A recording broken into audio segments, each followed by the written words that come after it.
नमस्कार मित्रांनो, घरोघरी मातीच्या चुली या मालिकेच्या येणाऱ्या काही भागामध्ये आता असं होणार आहे की आता ऋषिकेशला त्याची चूक समजते। एका आजीला आणि एका नातीला वेगळं ठेवून काहीही स्वतःला शिक्षा मिळते आणि ओवीला आजीला किती त्रास होतो, त्या दोघी एकमेकींना भेटत सुद्धा नाही, एकमेकींचं एकमेकीवर किती प्रेम आहे हे मात्र आता ऋषिकेशला समजलेलं असतं। जेव्हा आता सुमित्रा ही तिकडे हरवलेली आहे हे समजताच ऋषिकेशच्या डोळ्यात सुद्धा अगदी खळखळ पाणी येत असतं। तेव्हा मात्र आता ऋषिकेशच्या भावना दाटून येतात।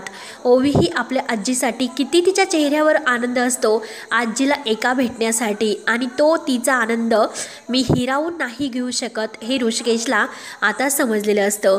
म्हणून ऋषिकेश स्वतः आता ओवीला घेऊन रणदिव्यांच्या घरी आलेला असतो आणि तेथे आल्यानंतर मात्र आता तो सुमित्राला रणदिव्यांना म्हणत असतो की मी तुमचा मुलगा म्हणून नाही तर एक बाप म्हणून येथे आलो, परंतु आता तुम्ही ओवीला कधीही भेटू शकतात आणि ओवीला भेटण्यापासून दोघींना कोणी अडू शकत नाही, आता ऋषिकेशने इतकं बजावून सांगितलेलं असतं। आणि जर त्या दोघींना भेटण्यापासून कोणी त्यांच्या मध्ये जर आडपाऊल घातलं तर त्याला मी सोडणार नाही असं ऋषिकेशने आता धमकावलेलं असतं। तेव्हा आता ऐश्वर्याचा तर पूर्णपणे जळफळाट होतो, कारण आतापर्यंत जे काही केले या जानकी आणि ऋषिकेशला घरापासून दूर ठेवण्यासाठी जे प्रयत्न मी केलेत, परंतु आता मात्र ह्या ओवीमुळे आता हे सर्व काही अगदी पुन्हा एकत्र येऊ शकतात, कारण आज ऋषिकेश जानकी आपल्या घरात आले यापुढे तर नक्की या घरामध्ये ते आता त्यांचा हक्क घेऊ शकतात। म्हणून ऐश्वर्याला आता काही चैन देत नसतं आणि त्यात मात्र आता जानकीने तिला सांगितलेलं असतं की अगं आता तर कुठे या नात्याच्या अध्यायाला सुरुवात होते आणि आता बघतच राहा की अशीच नाती सगळी रणदिव्यांची फॅमिली कशी एकत्र येते, त्यामुळे ऐश्वर्या तू आता दिवस मोजायला घे। तेव्हा आता ऐश्वर्याला असं म्हटल्यानंतर आता खरंच भीती वाटायला सुरुवात होते, कारण आता कंपनीचा सुद्धा हक्क या जानकीने घेतलेला आहे। एंटरप्राइज जानकी नावाची कंपनी आता ऋषिकेश आणि जानकीने सुरू केली, त्यामुळे त्यांचे आता वाईट दिवस संपलेत असं ऐश्वर्याला वाटतं। आता ऐश्वर्या आता सारंगला खूप काही आणखीन कान भरण्याचा प्रयत्न करत असते। तेव्हा सारंग म्हणत असते की ऐश्वर्या अहो तुम्ही टेन्शन घेऊ नका, मी आहे ना तुमच्यासोबत, तुम्ही कशाला टेन्शन घेतात, ते काही करू शकत नाही, ते आपल्या घरी नाही येऊ शकत। त्यानंतर मात्र आता जानकी ऋषिकेश आणि ओवी हे आता तेथे आलेले असतात, तर ओवीसोबत आता सर्वजण छान असे गप्पा करत असतात। सर्वांना खूप असा आनंद होतो, कारण आता ऋषिकेश दादानेच परवानगी दिलेली आहे, म्हणून सर्वांचा आनंद अगदी गगनात मावेनासा होतो। तर जानकीला हाताला धरून आज सुमित्राने घरात आणलेलं असतं हे बघून ऐश्वर्याचा आणखीन जळफळाट होतो आणि आता ऐश्वर्याला जानकीने चॅलेंज दिलेलं असतं की अगं काही झालं तरी आता मात्र तू या घरातून कशी बाहेर जाते, जे काही तू पाप केलेलं आहे। तर नाना आता स्वतः त्यांच्या तोंडातून कसं ते कबूल करतात। तेव्हा आता सुमित्रा ही जानकी आणि ऋषिकेश या दोघांना आत यायला सांगते। आता ऋषिकेशला बघितल्यानंतर नानांना खूप असा आनंद होतो।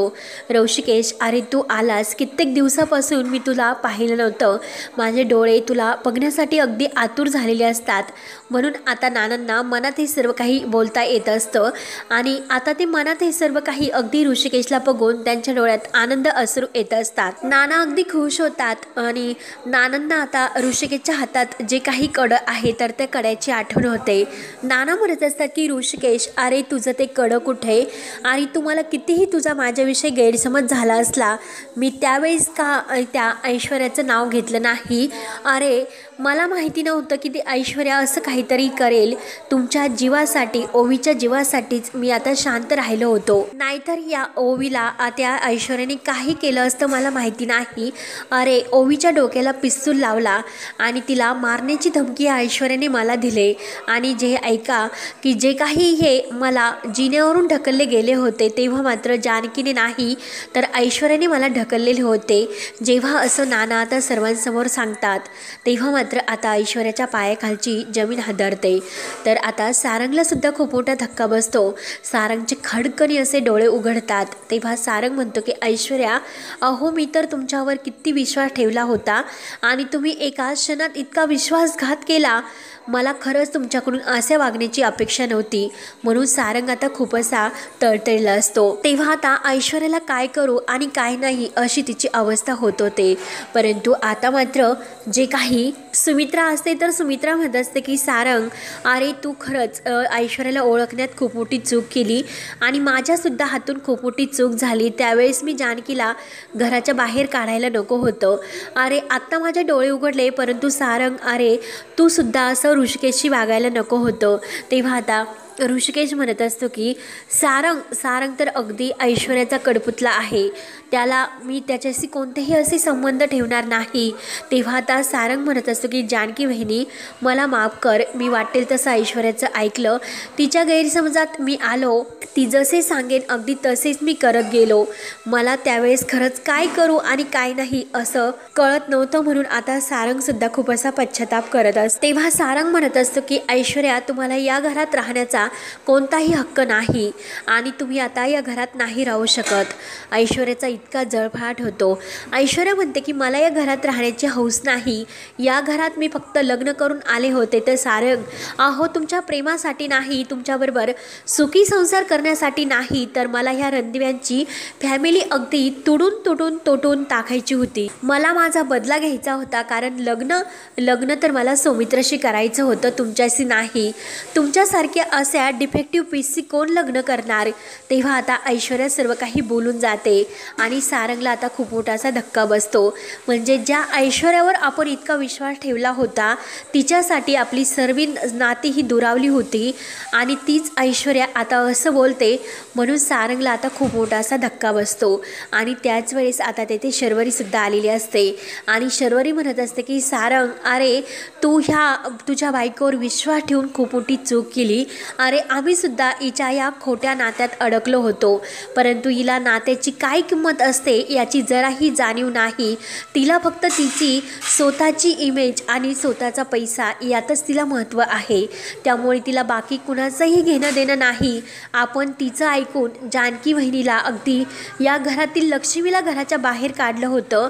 दादा अरे जेव्हा मला तिने पैसे देऊ केले होते आणि पैसे तिने मला तर दिलेच नाही, उलट मला फसवले आणि माझ्याकडून ते जे काही ऋषिकेश दादाच्या कंपनीचे डॉक्युमेंट्स आहेत तर ते कोटेशन तिने मला चोरायला सांगितले। चोरून त्याचे फोटो काढून जेव्हा मी हिला आणून दिले तेव्हा मात्र हिने मला काय असं उत्तर दिलं, पैसे तर दिले नाही, परंतु तिने मला इतकं काही फसवलं। अरे दादा वहिनी खरंच आत्तापर्यंत मी त्यांना इतका अपमान केला, वहिनीचा सुद्धा इतका अपमान केला, तरीसुद्धा मदतीला धावून कोण आलं, ऋषिकेश आणि जानकी वहिनी हेच माझ्या मदतीला धावून आले। तेव्हा आता शर्वरीसुद्धा सारंगला खूप काही समजावते। सारंगला आता खूप असा पश्चाताप होत असतो, तो जानकी वहिनीची माफी मागतो। जानकी वहिनी मला माफ कर, माझ्या हातातून खूप मोठी अशी चूक झाली। परंतु आता मात्र नाना आता खडकनी उभे राहतात आणि नाना म्हणत असतात की ऐश्वर्या तुझ्या पापाचा घडा आता भरलेला आहे। अगं तू किती कारस्थानं केली, अगं माझ्यासुद्धा जीवावर तू उठली, त्यावेळेस तुम्हाला जिन्यावरून ढकलून तू दिलं होतं आणि नाव मात्र तू घेतलं। अगं जे या घरासाठी वाटेल तसे आपल्या जीवाने झटत आले, तिने कधीही स्वतःचा विचार केला नाही। अगं या घरासाठी तिने स्वतःचं रान केलं आणि रणदिव्यांचं कुटुंब अगदी एकत्र तिने बांधून ठेवलं होतं, परंतु तुझी दृष्ट मात्र त्या घराला लागली। त्यामुळे ऐश्वर्या तू आता या घरात राहण्याचा तुला कोणताही हक्क नाही, तू आता या घरातून कायमची जाऊ शकते, परंतु जे काही तू कारस्थान केलं ना त्याची शिक्षा मात्र तुला आता सर्व काही भोगावी लागेल। म्हणून आता ऐश्वर्याला पोलिसांच्या ताब्यामध्ये देण्याचं ठरवतात। ऐश्वर्याला आता असं होत असतं की काय करू आणि काय नाही अशी तिची गत होती। मात्र आता नाना म्हणत असतात की अगं ऐश्वर्या मी माझं मृत्यूपत्र तयार केलं, परंतु तू माझं खोटं मृत्यूपत्र तयार केलं तुझ्या बापाने आणि तू हे जे काही कारस्थान केलं ना तर मी तुम्हाला कधीही माफ करू शकणार नाही। जे काही झालं ना ते मी नाही। अगं माझ्या ऋषिकेशच्या हातातलं कडंसुद्धा तुम्हाला अगदी ते कमी पडलं आणि ते कडंसुद्धा माझ्या पार्वतीनं ऋषिकेशला दिलं होतं, ते कडंसुद्धा तू अगदी जानकी बहिणीकडून हिसकावून घेतलं। तेव्हा मात्र आता जानकीला ते कड्याची आठवण होते आणि नानांना सुद्धा.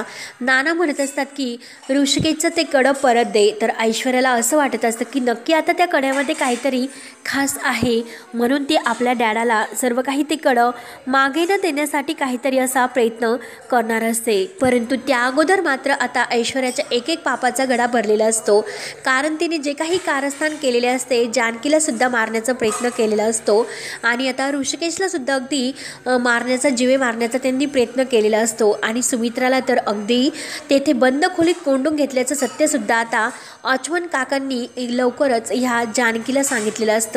आणि जानकीला आता हे सत्य सांगितल्यानंतर जानकीला आता धक्का बसतो, म्हणजे आईंच्या जीवावरती उठू शकते, तर आई आणि नानांच्या जीवाला घरात धोका आहे असं आता जानकीला वाटतं. म्हणून आता जानकी आई आणि नाना या दोघांना म्हणत असते की तुम्ही आपल्या घरी राहायला चला.